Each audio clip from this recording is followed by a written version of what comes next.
Hər vaxtınız xeyir olsun əziz izləyicilərim. Mən də boranı xoşlamırdım, ta ki gəncəllərin bişirdiyi boranın dadını bilənə kimi. İlk olaraq şabaldı qaynar suya salıb çıxardıb, isti-isti qabıqlarını soydum və bir kənara qoydum. Sonra bir ədəd boranını tən ortadan bölüb bu qaydada doğradım, yuyub gözlətdim.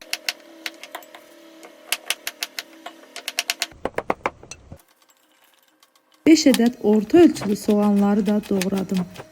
Və əsas məsələ, mənim ən xoşladığım hissə, ilk olaraq soğanları tavaya düzüb azca duz vurdum.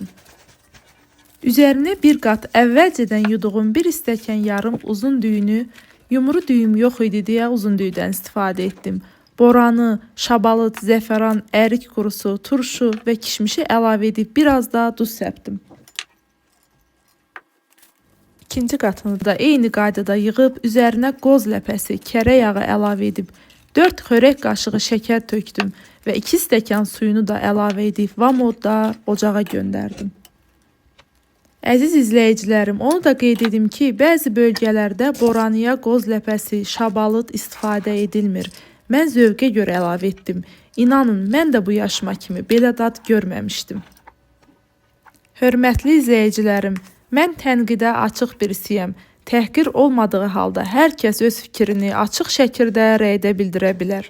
Abunə olub bəyənməyi unutmayın. Dəstəyiniz mənim üçün çox dəyərlidir. Hələlik.